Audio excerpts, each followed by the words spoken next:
তাহলে করব কি?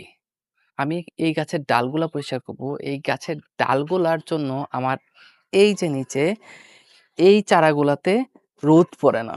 এই ডালগুলা পরিষ্কার করে দিলেই অনেকটা রোদ সোজা এসে আমার এই যে চারাগুলার উপরে পড়বে। তো হইল কি? ডালও পরিষ্কার হইলো, রোদও হইলো, আবার সেই ডাল দিয়েই আমি গাছের খুঁটি দিব। Let's go! এই ডাল কাটার জন্য আমার হচ্ছে গিয়ে এই অস্ত্রটা ব্যবহার করব। শুরু হয়ে গেল আমার কাটাকাটি, আর করব না হাঁটাহাঁটি।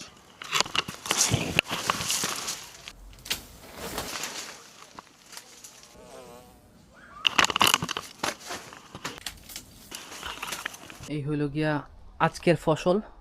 এখন মোটামুটি এই জায়গাটুকু খালি, এই জায়গা থেকে সরাসরি এই যে আলো পড়বে, যত বেশি আলো তত গাছের জন্য ভালো। এখন শুরু হবে আমার মূল কাজ, যেটার জন্য আমি এতক্ষণ ধরে কষ্ট করে এগুলো নামাইছি। এগুলো সবগুলো আমি ছাটাবো।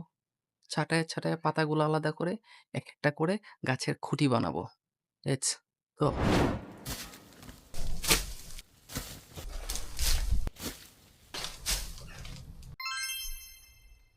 এখন আমার লাগবে এই মিরাকল। এতক্ষণ কাটছিলাম লম্বাটা দিয়ে, এখন কাটবো ছোটটা দিয়ে।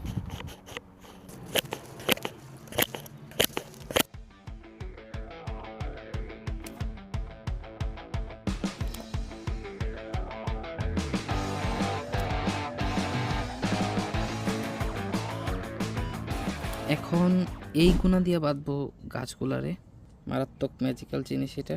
টান দিয়ে যতটুকু প্রয়োজন ততটুকু নিয়ে এই একটা খুঁটি নিলাম, একটা মাপ মতো মিডলে নিয়ে এটাকে বাতারির মতো কয়েকটা গোরান্টি দিলেই এই যে হয়ে গেল। এখন হচ্ছে আসল কাজ। এই যে আমার একটা গাছ বাঁকা হয়ে রাগ করে শুয়ে আছে, এইটারে সোজা করতে হবে। হয়েছে বাবা, আর রাগ করতে হবে না। ওঠো ওঠো ওঠো, সোজা হয়ে দাঁড়াও। এই যে তোমার জন্য দেখো কি আনছি। এখন এইটা দিয়া তোমার সোজা করে এখানে বাইধা দিব। এই যে এখানে এটা বাঁধলাম। এখন গাছটা আনবো। গাছটা আনার পরে এই ভেতরে একটু জায়গা আমি খালি রাখতেছি, কারণ এই গাছটা বড় হবে। বড় হলে তারপরে এই গাছটা অনেক জায়গা নিয়ে নেবে। হয়ে গেল, এই আমার গাছটা দাঁড়ায় গেল। ঠিক সেমভাবে বাকিগুলা। সুতরাং এই হইল আমার কইয়ের তেলে কই ভাজা, মানে গাছের ডাল দিয়া গাছের খুঁটি দেওয়া।